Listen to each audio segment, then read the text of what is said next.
WITSON.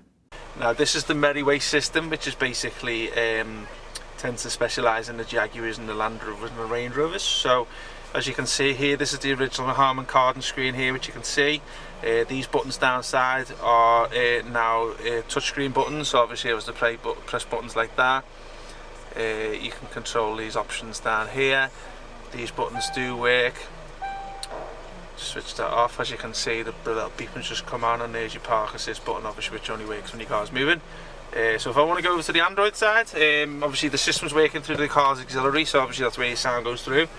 If I just press on that one there, this takes you over to the full screen here, which is obviously all the aftermarket side, and this is all the Android interface. So as you can see, it's designed on the same interface as the original screen, so obviously how it looks on there is obviously it looks like a Harman Kardon screen original layer to the car.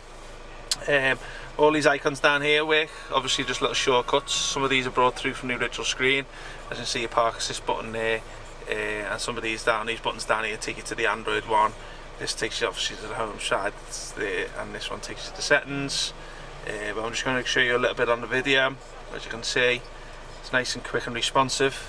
This auto link here is your CarPlay and your Android Auto. So if you got an Android phone, you link your Android Auto to it. CarPlay, which is my Apple phone, which obviously you can see is linked all there to this. You can see all the apps brought over from my phone. It doesn't do anything like YouTube, Netflix and stuff like that, but obviously the Android side does. This is totally different. 1 second, that's just my missus trying to give me a call, so obviously I'll let me just carry on with this video. Let's go back to home there. So obviously there's all your applications here, so obviously any apps that go onto the system which go into this back end here. And obviously there's your YouTube there and your Play Store, so if you did want to download any applications of choice, so obviously if you want Netflix, whatever you want to do, you can just sign into this here, which is obviously your Play Store. It does need an internet connection now. Let's have a little look. Phone link, that's obviously the side. There's an FM side of thing, that takes you back to the original screen. And also there's, if you want to put your movies or the films onto a pen drive, you can play them through there. Dashboard, let's have a little look at that one. This shows a little miles per hour there, and so if you put your foot down on them, it shows the rest per hour. Let's have a little look. So that's this one. Don't know what that one is, to be honest with you. I've not seen that before. What else we got here? Yeah, as you can see, it's nice, quick and responsive. It's got an 8-core processor in there. 464 gig of RAM starts off with, but you can go up to 128. A little bit extra to do that. It does have a built-in DSP sound processor, so obviously you can customise the sound output on there, up and down, stuff like that. As you can see, it's really quick.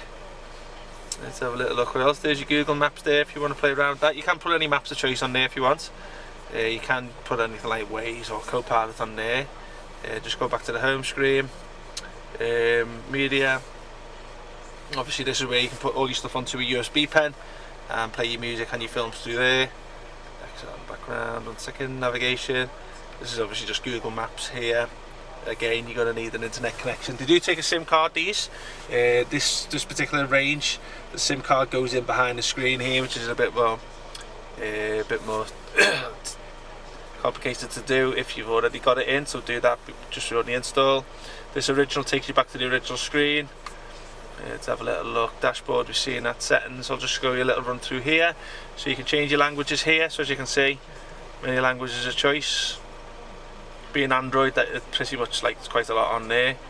Display settings does work with the original rear camera if you've got it too, and also you can customize the sound and stuff like that on there.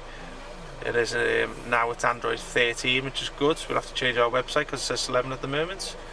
Okay, hope you liked the video, guys. And hopefully we'll get another one on our YouTube channel soon with it all installed into place, obviously, so you're not seeing any of these open dash sort of thing, but obviously it was the best we could do at the moment because we're closing in 5 minutes, and the engineer's probably got about another hour's install on this.